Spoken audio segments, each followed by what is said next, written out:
Mas matindi itong tanong aking friend na si Maya. Kasi itong si Maya, base sa kanyang text ha, hiwalay na sila ng asawa niya for 7 years. Okay. At ngayon, natagpuan niya yung kanyang second chance. Ka-office mate niya ha.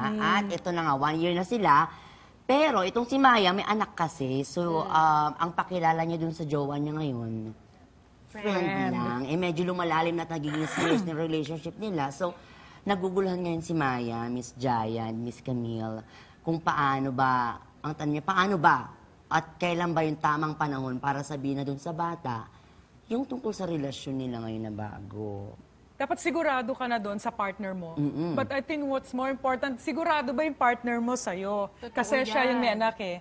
Diba? So, kung sure na yan, dahan-dahan, labas kayo, punta yung guys sa bahay, spend more time with the kid. Not necessarily, kasi kayo mag-spend time. Hindi, spend time with the kid. Focus on the kid, no?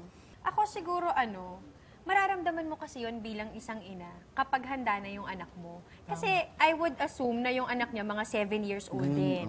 So mga kasing edad ni Nathan, mafe-feel mo yun kapag nagkakasundo sila o hindi. So hindi mo kailangan right away ipakilala na, ito si Tito, boyfriend. Wala, itry mo munang pagsamahin kung nagkakasundo. Ngayon, kung hindi nagkakasundo, doon ka mag-isip ngayon na parang teka lang, parang... Ano yung importante? Yung relasyon mo dun sa magiging kasama mo o yung relasyon mo sa anak mo? Ano lang natin, medyo i-twist lang natin ng konti. What if dumating sa point na, of course, priority ang anak, mahal ng anak, pero ito yung dumating na yung second chance na palagay mo, ito na talaga, siya na talaga. Love Pero na love. complicated dahil parang nagsiselos yung bata, ayaw, or siguro itong tatay gusto na, paano na, ako naman ang prioridad mo, wag naman, paano nyo i-handle yun? Unang-una kasi dapat yun mag-effort si boyfriend kay anak. Kung mahal ka kasi niya, kailangan mahal din niya yung anak mo. Siya yung magpakilala. Hindi yung ikaw lang. Pag ikaw lang medyo isip-isip. Ikaw lang bet niya. Kaya nga, Kasi kumbaga package deal to. Hindi mo kami pwede paghiwalayin. It's either dalawa kami, hindi pwedeng isa lang sa amin ang kukunin mo. It's either kaming dalawa or wala talaga. daanin nyo din sa dasal.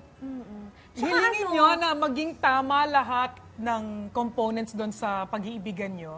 Well, last question. Naniniwala ba na kayo na may forever? Naman! Kung may second chance nga, forever pa kaya. With conviction naman. Ikaw, naniniwala ka ba? Oo naman. Oo, tama. Oo pa ba Ikaw? Kahit tumutol sila, I don't care. May forever! Walang tututol. Siyempre, alam mo ha, hindi ko naman minamaliit ang mga lalaki, pero iba talaga ang babaeng magmahal, magpakita ng suporta, magtiyaga at mag-unawa. Especially kapag nanay ka na. Totoo yun. Lahat ng yan makakaya mo talaga.